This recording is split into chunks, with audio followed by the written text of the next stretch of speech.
Alors, je passe par là aujourd'hui pour vous faire juste une petite vidéo. Je ne sais pas si vous allez bien m'entendre parce que ça cause. Donc, on a trouvé en passant devant, là, en allant visiter un village sympa, le musée de l'Atlantide perdue. Et donc, c'est un musée qu'on a été visiter et donc où on pouvait vivre en 3D l'expérience de l'Atlantide. Et donc j'en ressors tout émue parce que tout ce que j'ai dit dans mes précédentes vidéos depuis avant mon arrivée jusqu'à maintenant, tout s'est vérifié. En fait, il nous est dit que c'est Platon qui a relaté cette histoire de l'Atlantide parce qu'il est allé en Égypte, donc rencontrer des prêtres égyptiens qui lui ont parlé de cette histoire parce qu'il y a eu des habitants de l'Atlantide qui ont réussi à se barrer et que effectivement donc le tremblement de terre sur l'Atlantide a eu lieu en 1615 avant Jésus-Christ. Donc Platon n'était pas encore là, Platon c'était en moins 340, un truc comme ça.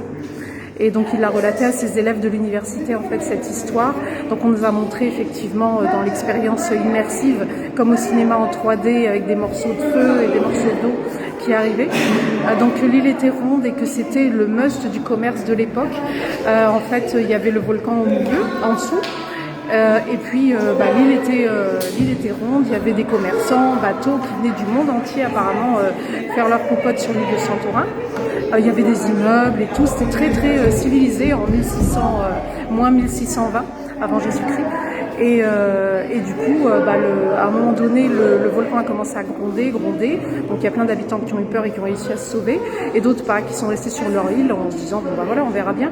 Et en fait, ça a été l'espace d'une nuit et d'une journée où tout a été détruit, des morceaux de lave en feu, etc. Puis ça a provoqué un énorme tsunami qui a été détruire jusqu'aux côtes de la Crète en fait, le tout. Et voilà, donc je suis très très émue de voir que tout ce que je vous ai raconté c'était vrai en fait, et de le revivre en 3D comme si j'y étais. C'est complètement dingue. Voilà, je voulais juste... vous savez, quand on est médium et qu'on a des transmissions, qu'on parle de karma ou qu'on donne des transmissions pour d'autres personnes, on a besoin de validation, sinon ça reste du vent. Et là, de voir que tout ce que je vous ai raconté, là, comme ça, tout s'est validé, je suis hyper émue de le revivre, du coup, pour de vrai. Voilà, je te prends en vidéo, dis coucou, voilà. Écoutez, je vous embrasse bien fort, on va rentrer après toutes ces émotions, ça nous fait comme à Prague où tout est validé, le dernier ou l'avant-dernier jour, un truc comme ça, de tout ce que j'avais vécu en lien avec le karma. Voilà, bisous.